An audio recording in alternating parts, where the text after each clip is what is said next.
Welcome to the Advance in Broadcast Technology show. I'm Lidia Paulinska and I am co-host of this event. We will be speaking about technologies for rapidly changing world of broadcast. Today's broadcast marketplace includes not only distribution but also content creation. In the past, this task were the exclusive world of professionals. But with the lower cost of the computers, high-quality cameras, and microphones in cell phones and other mobile devices, and emerging technologies such as drones, prosumers, and professionals can all participate. Advances in technology has also affected the distribution side to now include cable, satellite, internet delivery to the traditional over-the-air towers. As in the case for being a content creator, a number of the delivery methods do require high cost to be able to get content out to consumers, which opens the market to consumers and prosumers. To bring the most relevant and cutting-edge technology and issues to the viewers, we are working with both the Society of Motion Picture and Television Engineers and the IEEE Broadcast Technology Society. We are pleased to have them as associates in the preparation of the show. The show is being presented to a studio audience and both broadcast and streamed live from the Comcast studios at Chabot College in Hayward. I'm pleased to invite my co-host, Pallab Chatterjee, and please come to the podium to introduce tonight's speaker and enjoy the show. Thank you very much. Thank you very much, Lidia. Tonight's show is an overview of the SMPTE Centennial celebration. It's being presented by Keith Graham, President of Graham Associates and Chairman of the San Francisco section of SMPTE. We will hear today about the history of the Society with particular focus on the upcoming SMPTE Technology Conference and the celebration of the Centennial that's being held in Hollywood, California, October 24th to 28th. Keith Graham, our speaker, is a seasoned industry professional drawing from over 35 years of experience in broadcasting facilities companies, and in the operational engineering and management disciplines of the broadcast industry. As a consultant in the business development areas, Mr. Graham advises customers on workflows and technology scenarios, providing strategic leadership at all levels of clients. He does this by matching the technical requirements to a solution that best meets the needs and the budgets of the clients. Keith has worked both as an independent consultant and staff member with many of the major system integration companies in the US and Europe, including Sony, Ascent Media, and ASCAR. Mr. Graham is an active member of SMPTE and is currently chair of the San Francisco section. He's also a published author of technical papers and a regular speaker at industry conferences such as NAB, the National Association of Broadcasters, and PBS TechCon. So with that, I would like to introduce Keith to join us at the podium. Thank you very much. Thank you, Pallab. Well, good evening, everybody, and thanks very much for giving us the opportunity to speak to you a little bit about the Society of Motion Picture and Television Engineers. This is, as Pallab said, the centennial year of SMPTE. It was formed in 1916, and it's grown rapidly over the time. It's the preeminent leader in the advancement of the art and craft of the image. And one of the major roles of SMPTE is that of standards development. And we'll talk about that in a little while, a moment. We have over 6,000 individual members worldwide and 234 institutional members. That's member companies that are supporting SMPTE. And we also provide a number of educational resources, such as the Technology Conference, which is going to be happening next week. So, where did it all start? This is in a little bit of history just to explain why the Society of Motion Picture and Television Engineers, or in fact the Society of Motion Picture Engineers as it started out, all began. And it goes back to Thomas Edison, back in the late 1800s, 1888. He had filed some patents with the US Patent Office for motion picture delivery. He went on to name these devices. The kinetograph was his camera, and the kinetoscope was his viewing device. And it was really the first of the peep shows. The kinetoscope was a closed loop system, 35mm film, single user. You cranked the handle and watched through a little window in the box what was going on the film. He opened his first kinetoscope parlor in New York City, and it was an immediate success. People were lined out the door to watch these motion picture devices, and this was how the motion picture industry really started. It was, as I say, it was a 35mm film loop, and it was really only for single viewers. So naturally, there was a great line out the door for these things. Over the years, Edison really wanted to maintain his control over the industry. So he sued anybody who was trying to come up with a similar device for patent infringements. If he lost those, he tried to buy the companies. And by the time it got to 1908, he'd established a motion picture patent company to try and control the movie industry and make sure that he had complete control over everything and wasn't his profits weren't being diluted by competitors. Eventually, as we say here, the scheme was found to be in violation of the Antitrust Act, and he failed to be able to tie up the industry that way.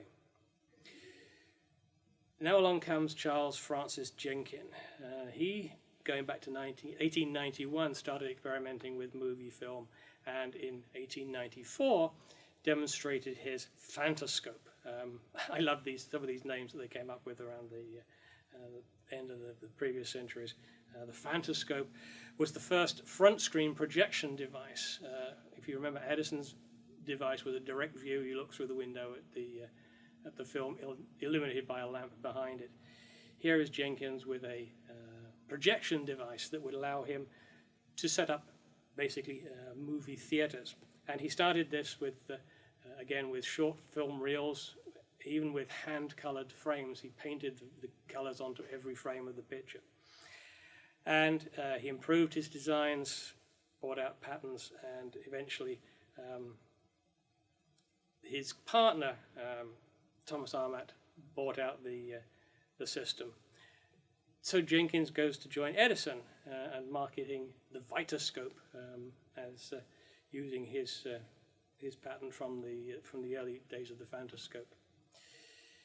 He also experimented with mechanical television. This goes back quite a way.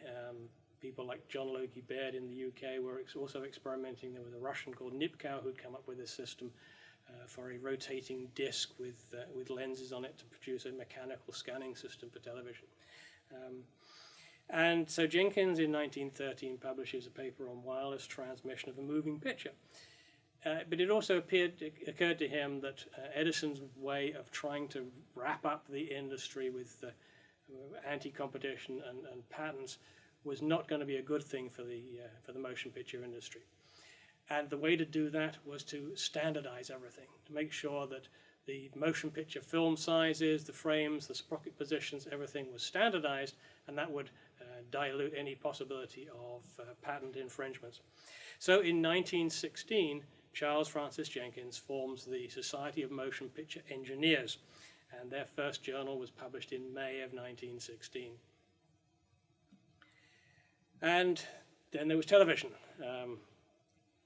In the middle to late 30s, we start talking about television, and in fact, here in the Bay Area, Farnsworth was one of the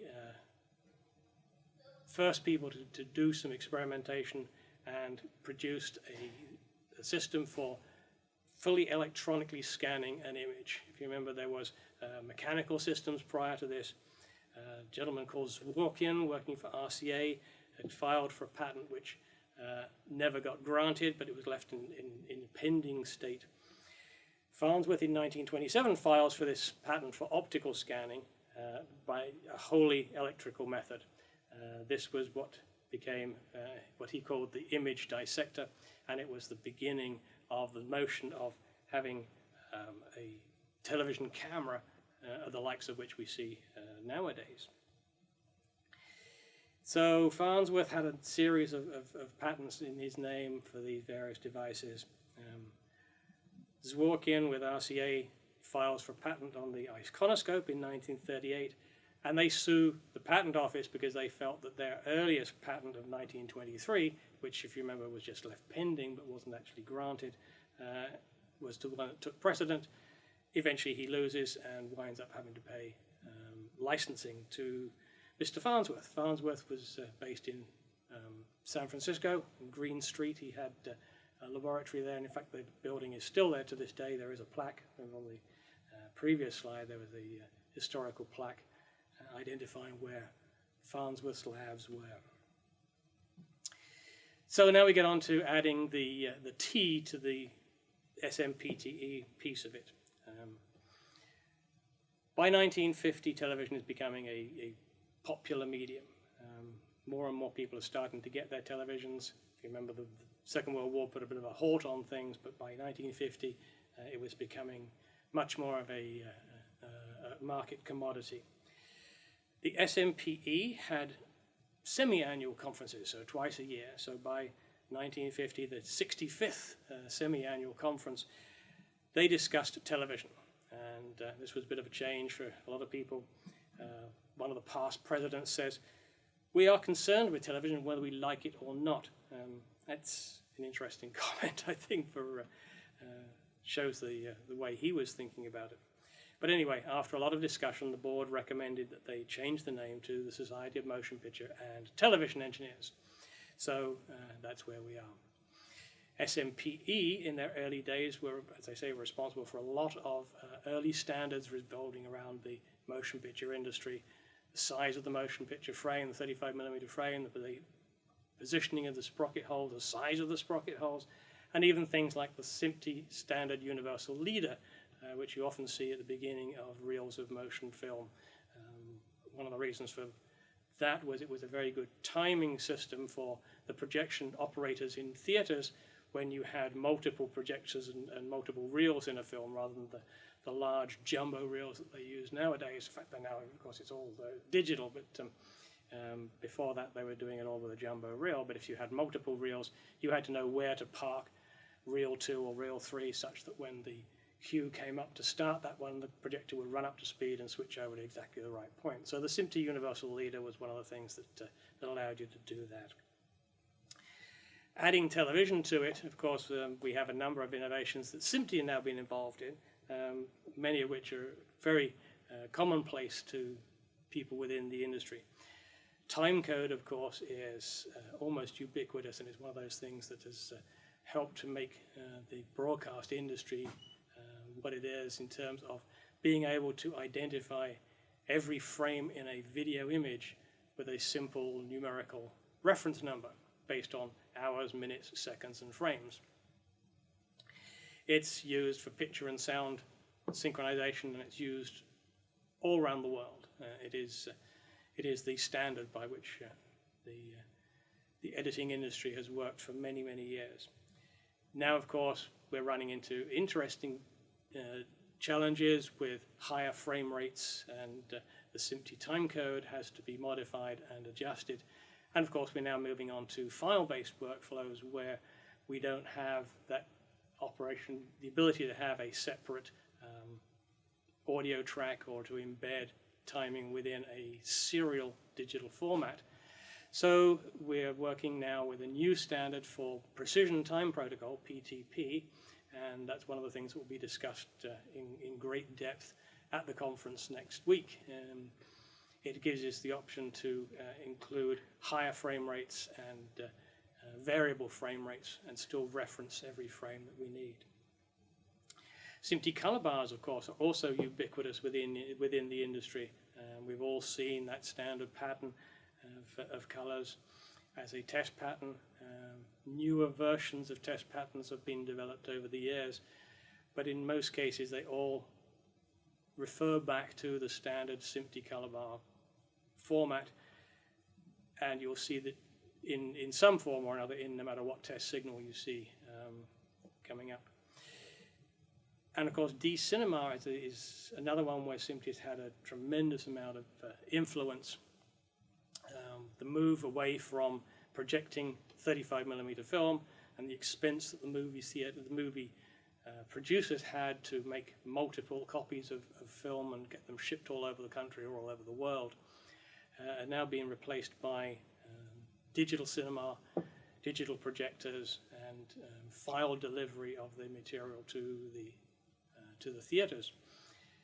Again, it was one of those things where standardization was necessary. Otherwise, it would be very difficult for a film company to have to produce multiple different versions of the film, because every theater had a different format. By standardizing on the digital cinema format, the DCP, digital cinema protocol, it means that everything in any theater works the same no matter where you are in the world. So a single file can be sent out and projected or shown in the theaters very easily.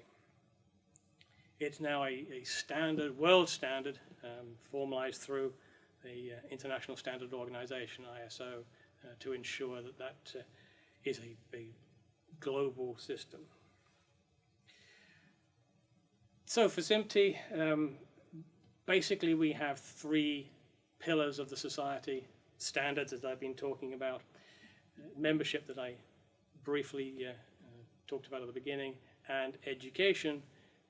All of these are key to the society and its formats.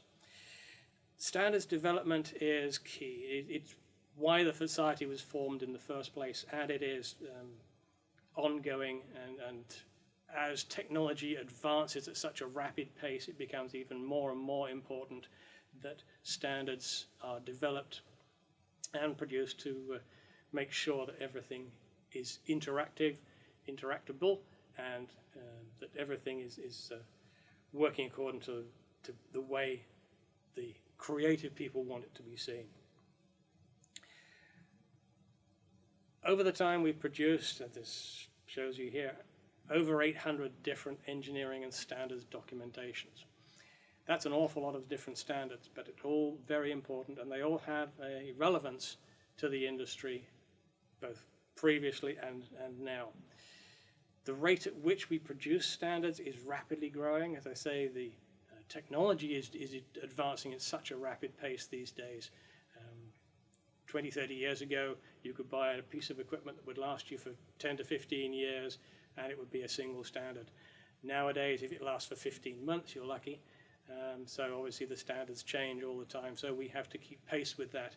We can't spend years and years and years debating a standard. We have to develop these at a very fast pace, so we can turn out something like 50 or more standards annually to match what we do, make sure that everybody is working on the same page.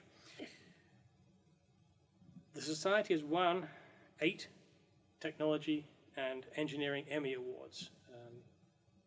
This is quite a good achievement, I think. It gives us an idea that there's recognition within the industry for the work that we're doing. And we have 2 scientific and technical Oscars to add to that. Most recently was this past year, where we were given an honorary Oscar in recognition of the 100 years of SMPTE. There are many benefits to having the standards. And as I say, it reduces the research and development costs for a company getting into developing a new piece of technology, because if there is a standard that they can work to, it's much better than trying to invent something with no standard.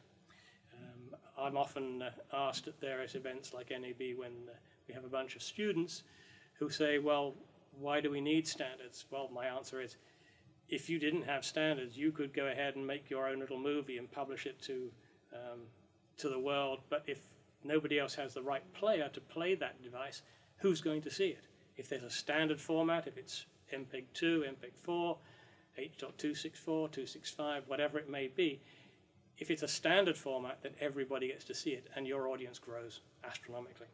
That's why it's important to have a standard format. It promotes that interoperability between the manufacturers. In the old days, you'd have one manufacturer making something one way, another manufacturer making it in the other way, and the two simply would not talk to each other. It's fine if you only use that particular manufacturer's product for that one particular job, but if you try and build that into a larger system, for example, like a TV studio like this, and the devices don't talk to each other, it's very difficult to actually produce any program at all. Excuse me. So, just very briefly, some key examples of work that's been developed over the last few years.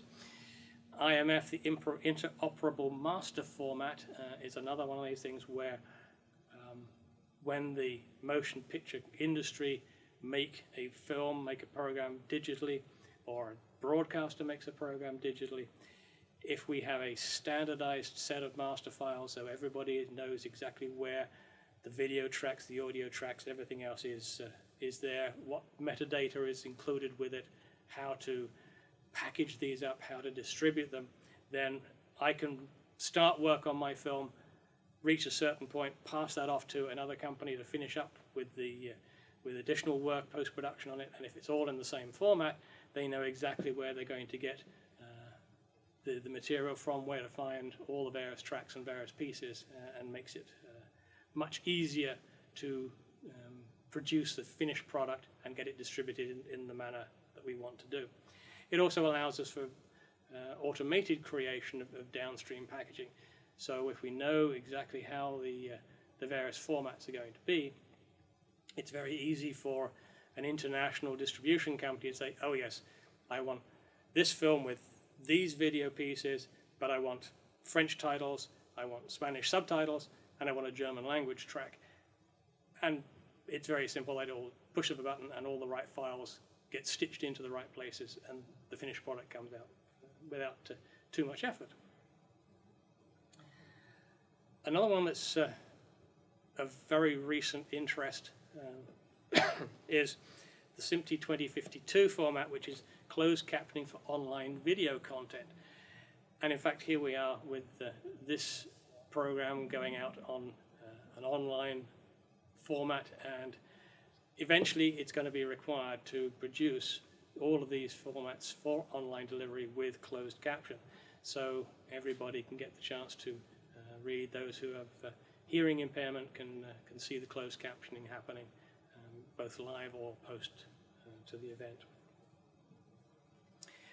And from the broadcaster's side, BXF was a very interesting format that was developed a few years ago, the broadcast exchange format. Again, like the IMF, it gives us a standard protocol to make sure that broadcast equipment interacts with each other with a standard schema, so we know exactly what's what, where it all happens, and where all the various pieces are. So our membership, as I say, spans the globe. We have sustaining members in various areas: studios, manufacturing, broadcasting, academic and research. And 64 countries around the world are represented, both mostly in North America, but a lot in Europe, Asia and the Middle East, starting to grow into Australia and South America as well. Over 6,000 individual members, and we have a number of various levels of membership, including the student chapters, and we're very interested that a lot of students who are learning about video and media are now interested in forming student chapters of SMPTE in their colleges.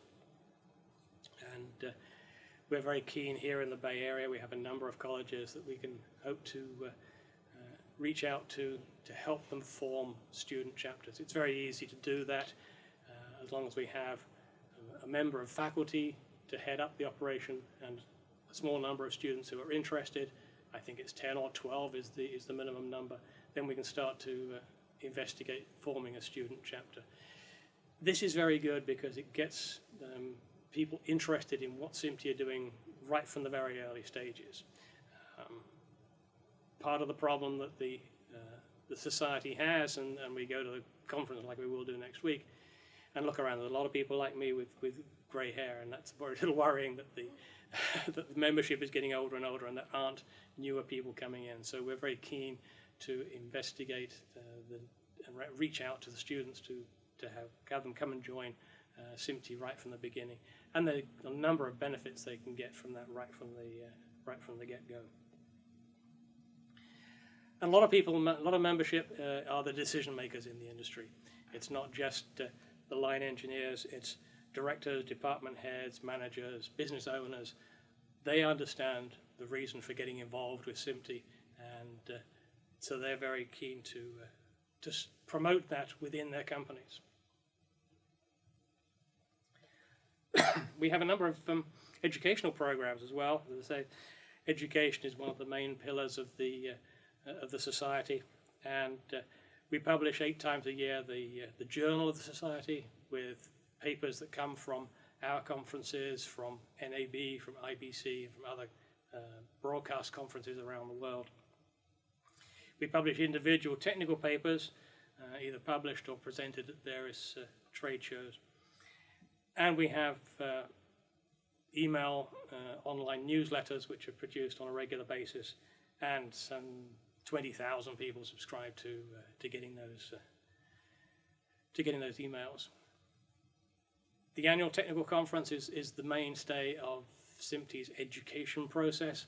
This is where we sit down for 4 or 5 days in darkened rooms and listen to very interesting deliveries for people. I'll give you a little bit of a taster of that coming up in a short while. But we have, over 2,000 people turn up for this conference. It's quite massive. We hold it down in Hollywood, in the Lowe's Hotel. The main ballroom is where, if you ever watch the Oscar ceremony, the governor's ball is held after the Oscar ceremony. That's the big room that we use for an exhibition, and we have breakout rooms beside that. The last 3 years, we've also been running the internet technology, entertainment technology in the internet age, a sub-conference here in the Bay Area, and also last year in Germany, where we've been focusing more on what the internet brings to the broadcast or the media industry. We realized, same as the early members of SMPTE realized, that television was important. We now realize that the internet is very important as a delivery mechanism. And so what do we do to that? So we look at the technology that comes into all of that. And we also have a number of educational webcasts that we put out on an annual basis, usually about once a month. So on to the tech conference, as Pallab said earlier, happening next week in Hollywood, October the 24th to the 27th, and it kicks off on Monday with an all-day symposium on archiving, preserving stories for the future. We realized that we're producing much more and more material, and of course it's very important to make sure that the right bits of it are stored and kept for future use. Archiving in the early stages was just a case of, well, take your 35mm film and stick it in the vault. That's no longer the case, and especially with file-based delivery of material to things like YouTube and Facebook videos. Do we really need to archive all of it? Maybe not, but there will be certainly a number of things that will have some relevance. And some of the other challenges that the archivists face, and especially people like the Library of Congress, where they have to, by federal mandate, archive material for hundreds of years. The challenge with that, of course, is, well, in 200-300 years' time, how are you going to recover that material? What device are you going to play it back on? Do you still have the ability to actually recover, especially if it's a digital format? We can talk for hours on just on archiving alone. It's a very interesting topic. But so we have a whole day symposium talking about that down at the conference next week. And then the rest of the week, Tuesday through Thursday, a series of multi-track sessions. It's always a challenge for people like me who are interested in just about everything to know which pieces to go see because all these tracks run in parallel. And I often find myself hopping back and forth between the rooms every 30 minutes to catch a paper here and a paper there, because I find it's so much of it is very interesting. Here's the main topics that we're looking at on Tuesday. The networked media infrastructure is very key in a lot of the broadcasters' minds. How do we move away from the delivery of material on a coaxial cable, the serial digital, to doing it over a Cat5, Cat6 cable through a commodity router like a Cisco or a Juniper Networks? That's very interesting. There's a lot of people are weighing in on that topic and how that all has to happen. And again, it needs standardization. There's many ways you could do that, but if you do it one way and somebody else does it the other, it's not going to work at the end of the day. So we have to have a series of formats that we agree to that is going to work on that one. Color management is one of those things that the creative folks are very interested in, especially with all the new developments in wide color gamut and higher frame rates and all the bits and pieces that go with that is how do you ensure that the monitor that you're looking at your picture on and doing your color balancing on is actually correct. And if you set it up one way and the final delivery gets into the theaters, it's going to look completely different. That's not a good idea. So again, we need to make sure that we have standards for color management and make sure that everything is done to a standard format. Security, of course, is a vitally important piece to anybody, especially now that we're delivering files electronically through the internet. And always everybody is worried, well, what happens if my blockbuster movie gets hacked and the pirated copies wind up on Blu-ray discs in somebody's doorstep in Asia or Russia or wherever. So security is vitally important. So we need to make sure that, again, we have some standards about that and everybody agrees that this is how we're going to lock things down and how everything is going to be safe, especially when we're publishing material up into the cloud. And there's a whole session on all these up and coming days where we'll talk about cloud as well. Image processing wraps up the Tuesday sessions. Again, that's all down to how do we manage our images and make sure that everything looks good and everything agrees with it at the end of the day. Moving on to Wednesday, again, more on the broadcast infrastructure. It's a continually moving subject. You can't just build a TV station these days with old technology. It has to be the newest of best of breed. And how do we do that? We're going to talk about the cloud. The cloud is, again, as I said earlier, one of those areas where it is very useful for collaborative work. It's very easy now to publish material. If I'm making a motion picture, I'm out on location. I shoot my material during the day. I upload it to the cloud at night. The executives back in LA or New York can look at it in the following morning. I don't have to ship material across the country by FedEx or by airplane. But of course, it is in an area where there is possibility of somebody getting in there and stealing bits of it.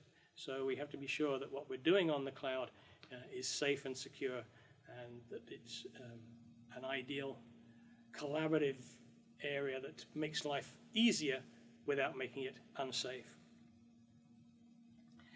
Virtual reality and augmented reality, of course, is another hot topic in the industry. Again, we're starting to find that it's an area where people are starting to find some interest. No longer is it just the realm of the gamers. There are a number of companies now out there who are making VR movies that are actually real life and immersive experiences. That's part of the goal, I think, of the industry, is to make the whole thing as immersive as possible. If you just had a flat screen and you sit there and watch it, that's one thing. It looks good, you've got a high definition or a 4K TV screen, that's lovely. But if it's a really immersive environment, you can actually look around the room and the whole image moves around with you. That becomes so much more interesting. So VR and AR is one of those areas where we're going to be looking an awful lot at how that's going to develop over the years. Future of cinema is another area where we're looking to find out what we're going to be doing in years to come. It's always been a challenge for the cinema producers, the cinema owners, and television. It's always a leapfrogging game. Back before television, you went to the cinema, you saw a 4:3 aspect ratio black and white film, and that was fine, and you enjoyed it. Then along came television, and it was 4:3, and it was black and white, and so, well, why should I go to the cinema and see it? I can sit at home and watch the same thing. So the cinemas said, okay, well, we'll put in color, we'll go to widescreen, we'll have immersive sound, and then now we have, at our homes, we have HD, we have 4K, we have 5.1 sound, 7.1 sound. We can get the similar sort of experience that we can get in the cinema, with the exception of 3D, and that's a different topic, and I don't want to talk about that because 3D at home doesn't work, whereas 3D in the cinema I think still does work. But where does the future of television, where the future of cinema going to go? What's the next big killer app, if you like, for the cinema and the presentation industry? So that's going to be an interesting topic. And asset management, again, like the archiving deal, we're recording, we're making an awful lot of material these days. It's so easy, as Lidia said in her introduction, that everybody can make material. Anybody can make a program now. You've only got to look at YouTube and you'll see, you know, it's, okay, most of it's dancing cats and people jumping off the roofs of buildings into garbage cans. But nevertheless, it's still, everybody can get out there and do it. You've got a phone, you can take a movie with it. So everybody gets in there. All this material is just flooding the world. And if it's important, how do we know where it is, what it is, and whether we can actually make use of any of it? So asset management, and especially within the broadcast industry, is vitally important. You can have thousands of hours of news material in your archive, but if you don't know where it is and which piece you actually want to get when you have a story, it's very difficult to make it relevant. Then we move on to Thursday, and well, here we are, we're looking at all the new developments for broadcasting, ultra high definition TV, also known as 4K, and that's actually a subtle difference between 4K is in the movie world and 4K in the television world. High frame rates, high dynamic range, wide color gamut, all of these things are now starting to make the viewing experience at home much more vital for the viewer. We look at file-based workflows and formats. As I said, nowadays everything is moving around in the file format. So we have to be sure we know how we're going to work all these things, how the various formats are going to interact with each other, and what the workflows actually look like. How do we make sure that everything that comes from point A to point B to point C in our workflow is going to move in the way we want it to, and not go off and do something weird and wacky for us. And let's not forget audio. Audio is often the orphan stepchild for the television industry, but it is vitally important, and it's very important, especially not only for home but for the cinema. The development in audio and immersive audio is becoming quite a hot topic.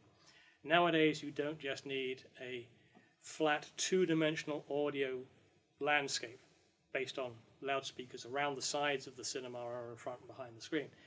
Now you put them over the roof, you have them over the top, so now you can actually have audio with a depth aspect to it, so that helicopter doesn't just go by your ear, it goes over the top of your head and by your ear. So all of these things make the immersive experience for the cinema goer that much more important.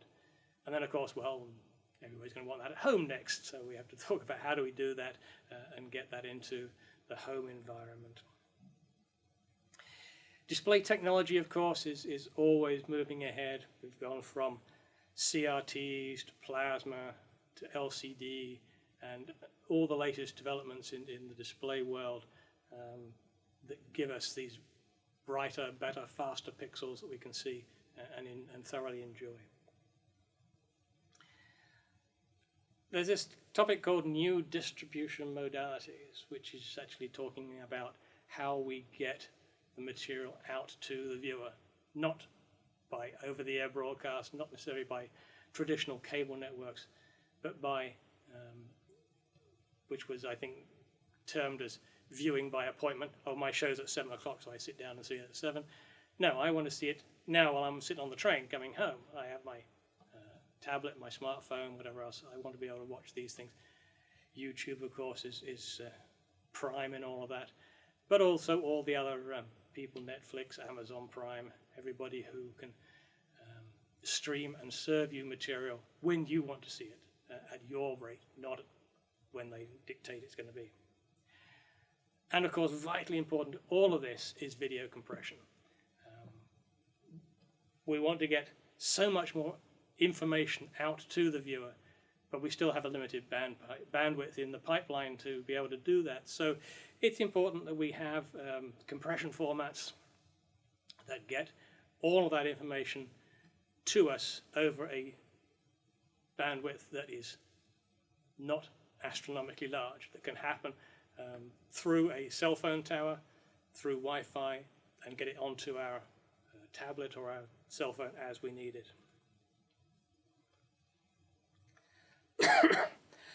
On Friday, added to the conference, not actually supported by, or supported by SMPTE, but not part of the conference, is a one-day workshop on light field displays.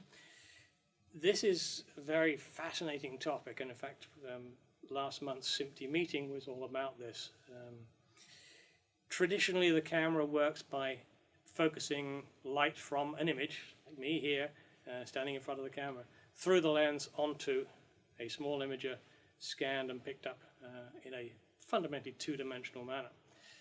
The light field camera expands that out and actually has an array of sensors, which allows the image to be captured with much more depth and much more information to allow, and I'm kind of confused with an awful lot of heavy mathematics that goes involved in to make this thing work, but it allows the image to be dissected in post-production to an extent where we don't necessarily need to have this green screen behind me to make this background appear, but I can simply cut out just me out of the image. I can have people walking behind me and you wouldn't even see them because they'd just be, they're not part of the image that gets cut out. And we can change focus, we can change the frame rate, all that sort of thing from a single image capture. It's a fascinating area, and it's going to be a very interesting workshop, I think, to go to see. And it all winds up on Friday evening with the Grand Centennial Gala. As we say, SMPTE is 100 years old this year. Happy birthday, SMPTE. And so we're going to have a big black tie gala in the Governor's Ballroom at the Lowe's Theatre, and that will wrap up the events for the year. So that, I think, sort of wraps me up for what I was going to say. There was a little bit of option for some questions that may come out, so I see Pallab is coming back to join us, so come on in. Thank you very much. That was a very interesting talk, and it looks like the SMPTE event's going to be a fun and technologically complex event. I think it always is. Yes, it's good fun because it not only are we learning an awful lot, but it's a chance to meet up with colleagues within the industry and find out what they're doing, and you know, networking is one of the key points, I think, to the membership of the society, is to get together with your friends and your colleagues and talk to them and find out what they're doing. So in the scope of SMPTE, since it started as just motion picture and then after a number of years added television, now with the addition of internet, there's a lot of complexity in that there's multiple groups defining things. So I've been heavily involved for about 30 years with the IEEE, which has a broadcast society and has a specifications and standards group that defines a lot of the transport protocols, how the internet works, and things like that. But it's data agnostic. It's for, if you're sending a block of data, this is how you send it. But the reality is the quality of experience, if you're getting an Excel file or getting a text message, is different if you're trying to send a movie. Correct. So in that case, is the transport and transcoding that's being used for YouTube and Periscope and Netflix, is that something SMPTE is looking at, or is that something other standards groups are doing, or are you working with them? We're working in collaboration with everybody else. We don't do this just in isolation, and especially nowadays because there's so much involvement, as you say, with other parties. So we have to work very closely with everybody else, whether it's ISO, whether it's the EBU, whoever it may be. And especially because now so much of it is IT based, we have to work along with the IT industry and make sure they understand that yes, if we're going to put 12 gigabit stream down here, we don't want any interruptions to it. We don't want best effort. We actually want full quality of service and guaranteed delivery of everything. So, in coming from the technology side, in both being an engineer and being in media, there is a huge misunderstanding of this concept of big data. Traditionally, when IT talks about it, it's billions of 2 kilobyte records, as opposed to 1 billion Correct. Yes. length files. That's right, and that's always been a challenge to initially to get the IT people to understand. I think nowadays they're starting to get that notion. They know what we're talking about a bit more now. But it is very much a case of a lot of the manufacturers that are getting into the IP infrastructure, and that's one of the reasons why we have almost a whole day of papers on the building the new media infrastructure to make sure that everybody understands what we're playing with and what the requirements are, because as you say, it's not a bunch of emails and Excel files. Yeah. Well, one of the things that is a shift that's going on with respect to the internet as opposed to traditional television and film is it's becoming digital. And a lot of people think that's obvious, everything is becoming digital. But the entire broadcast industry for television has been based on this analog signal through analog cables and connections. So there, the interoperability was a big deal, making sure that your analog signal will get to somebody's in full scale, meant full scale, and how it was in place. For the IP side, is that a standard that SMPTE is working on for how all the equipment is going to connect together, or is that something that the internet, the IT groups and the IT protocol folks are becoming? Is it going to be? It will be a bit of both, but certainly there is a SMPTE standard that's still going through the process at the moment called 2110, and 2110 is going to be very heavily based on what is required to do IP delivery of material from a camera through a switcher out to the end product. So yes, that it's an area where we're well aware of, and we're working very hard towards that. And and getting back to one of the other things you said on Monday at the event next week, there's a special session about preserving and archiving. And preserving and archiving for films, a lot of people kind of understand that mechanism because they're large objects. But television, and especially live video streaming, so that is, if you have news services, if you have things like Vine that are in very short duration content, Are those things that you're saying we may need to hold on to and archive and put metadata on and be able to retrieve them? Because here you see we're in an election year, and people are now pulling up old news footage, old interviews from other shows. Yep. In 15 or 20 years, are people going to want to pull up the Twitter feeds that were sent through? Is that considered content? Yes, quite possibly. It's always a challenge to any archivist to know exactly what's important and what you really need to keep. You know, as I said, typically a TV news station, for example, may have thousands of hours of material, and it could be on old formats, whether it's videotape, analog videotape, or even the early versions of digital videotape on cassette. But the question is, well, how much of it do I keep? I can't transfer my entire 20,000 hours of material overnight to digital. It has to be a linear, still has to be a linear process. So it's a triage process. You have to say, well, what's the most important stuff? You know, the Zapruder film of JFK's assassination, that's vitally important. Yeah. It may be shaky 8mm film, but it is vitally important. The cat up a tree story is not so important. So the Bigfoot footage kind of comes in that middle ground. That's right. So it you know, and people like the Library of Congress, and I'm very good friends with James Schneider, who runs the video side of the Library of Congress up in Virginia. He gets thousands and thousands of hours of material coming into him every day, and it's a big challenge to him to have to triage all this process and say, well, what's the most important stuff? Let's get the really important stuff done first. Let's preserve that. It may be old film that is starting to fall apart. You may want to preserve that as quickly as you possibly can before it does completely fail. Same with the motion picture industry. You know, they come across in their vaults old negative of movies they want to do restoration work from.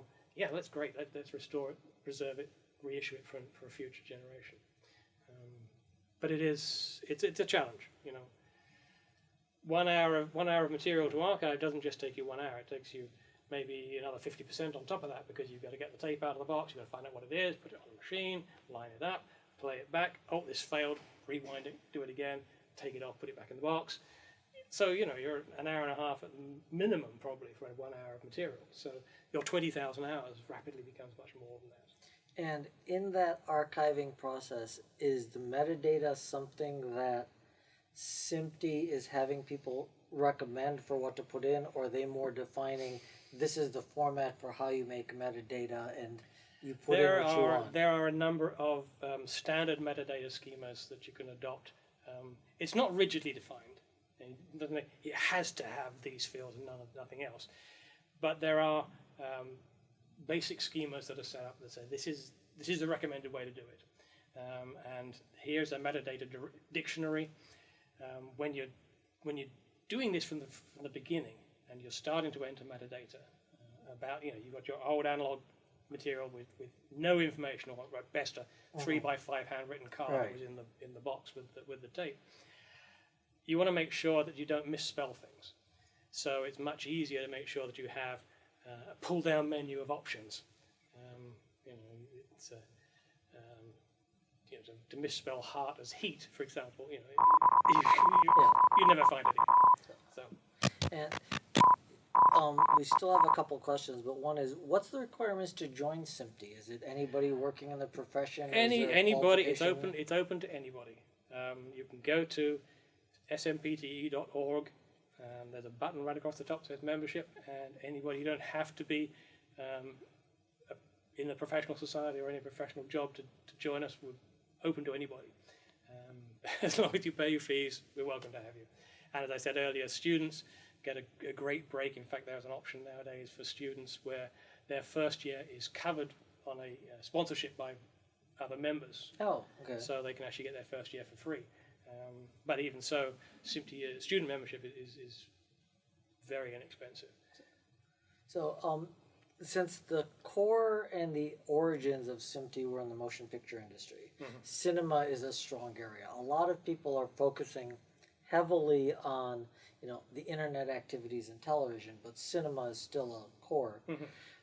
What are some of the advances? Are they looking at new projector technologies, new sound technologies, or is it just about the film delivery? No, you know, we heavily involved right from the beginning with the cameras, for example. You know, people are looking at new ways to develop digital cameras. As I said, higher frame rates, more pixels. We talked about 4K. That's now the standard within the industry. NHK in Japan are already launching an 8K system. It just goes on and on from there. But we look at everything right from, you know, the old adages, from glass to glass, from the camera lens right the way through to the front of your screen at home. That entire infrastructure is touched by SMPTE at some point or other, whether it's the development of the camera, the formats that they use, the format we use to record the material, how it's done, how the post-production work gets done, right through delivery and all the way to the home. So at the Digital Cinema Summit at NAB the last couple of years, a major focus has been on the development of the new laser projectors and the fact that they're now bringing high brightness back to the cinema experience, because as things went digital and things went higher def, the picture on screen kind of got dimmer and dimmer, and now it's restoring that. Yes. Is that something that SMPTE is getting involved with to help standardize so the motion picture creators understand how to use it? Absolutely. You know, as I've said all along, it's vitally important to have standards. And if everybody adheres to the standards, then the finished product is always going to be uniform in how it's produced. So yes, absolutely. Laser projection is a very key input, and how we develop the right color gamut to make sure that everything looks good and big and bright and makes people want to come to the cinema. That's the important thing. So yes, it's an area where we make sure we have a great interest. As I say, it's all right the way through the entire infrastructure stream. Well, from somebody who's been working in television area and the consumer products and the cinema experience, the multi-sound system for something like Dolby Atmos, the multi-speaker system, and the laser projection makes cinema a unique and different experience that you can't get in your home. It's definitely that next step. That's right. And as I said earlier, it's always a leapfrogging challenge for the cinema people to make sure that they're always producing something that's going to get people to want to come to the cinema rather than stay home and watch it. And then one last question. This area of virtual reality, you were showing that there's a session on it, and there's a lot of discussion in that. Is that being addressed by SMPTE kind of from the motion picture side or from the television side? It's kind of one of these cross products. Yes, and I think it's going to come from both sides, because the creative people are going to look at it as a way to enhance a motion picture, and the TV guy is going to look at it as a way to say, well, what can I do with my TV image to make it more interesting to people? So yes, it comes from both sides. So, and is that including getting information to the content creators so they know what they can put in? Because I think that's a big disparity between the gaming folks, the 360 capture, and the people saying this is a real artistic content. Yes, and as I say, it's an area that's moving out of just the gaming side. You're no longer just making a 3D VR type device you play your first-person shooter games on.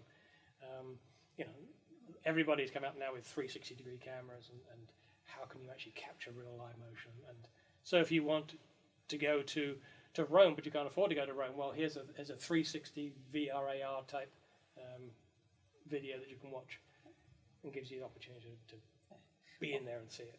On behalf of Lidia and myself, thank you very much for coming. Thank you so much for having us. Explaining that show. Thank you.